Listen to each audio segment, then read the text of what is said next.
तरेनगर गृहनिर्माण संस्थेतल्या 15,000 घरांचं पंतप्रधान नरेंद्र मोदी यांच्या हस्ते लोकार्पण केलं जाईल। असंघटित क्षेत्रामध्ये काम करणाऱ्या कामगारांसाठी ही घरं बांधली गेली आहेत। 10,000 मजुरांनी या गृहनिर्माण प्रकल्पासाठी मेहनत घेतलेली आहे आणि ज्या प्रकल्पाचं भूमिपूजन पंतप्रधान नरेंद्र मोदींच्या हस्ते झालेलं होतं त्या भूमिपूजनाच्या वेळीही त्यांनी सांगितलं होतं की या प्रकल्पाचं लोकार्पण सुद्धा आपल्याच हस्ते होईल आणि हाही शब्द पंतप्रधान नरेंद्र मोदींनी खरा करून दाखवलाय। आज त्यांच्या हस्ते लोकार्पण होतंय।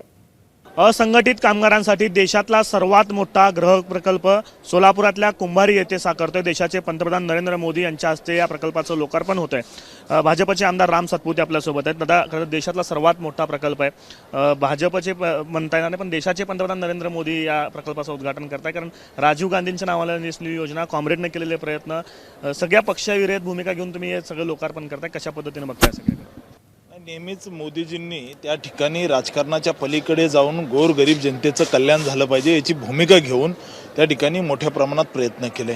आपण योजना अनेक बघू शकतो। त्या ठिकाणी प्रधानमंत्री आवास योजना असेल, त्या ठिकाणी उज्ज्वला गॅस योजना असेल किंवा गरिबी हटाव हा नारा जो मागच्या अनेक वर्षापासून काँग्रेस देत होते, खऱ्या अर्थानं गरिबांना मुख्य प्रवाहात आणण्याचं काम मोदी सरकारने मागच्या 10 वर्षामध्ये केलेलं आहे। आता या ठिकाणी मोदीजींनी या प्रकल्पाचं भूमिपूजन केलं आणि ते म्हटले होते, मी ज्या प्रकल्पाचं भूमिपूजन करेल त्याच्या लोकार्पणासाठी सुद्धा मी येईल। मोदीजींनी दिलेला शब्द पूर्ण केला आणि समाजाच्या शेवटच्या ओळीमधल्या व्यक्तीला घर भेटलं पाहिजे ही भूमिका या ठिकाणी पंडित दीनदयाळ उपाध्याय यांचं स्वप्न माननीय प्रधानमंत्रीजी आज पूर्ण करतायत आणि ते पूर्ण होताना दिसतंय। अवघ्या काही वेळामध्ये पंतप्रधान इथं येणार आहेत, देशाला इथून संबोधित करणार आहे। काय अपेक्षा असणार आहे, कारण प्रत्येक वेळेस काहीतरी काही गिफ्ट मिळालंय, सोलापूरला काही गिफ्ट मिळेल या सभेतनं आत्ताच्या या?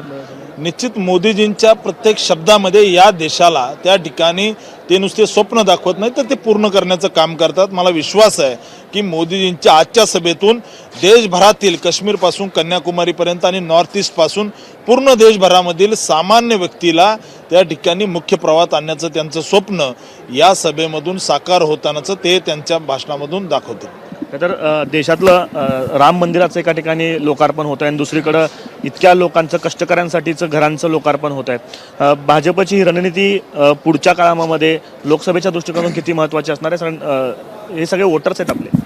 नाही, निश्चित या देशामध्ये राम मंदिराचं उद्घाटन होत असताना हा देश G20चं नेतृत्व करतोय।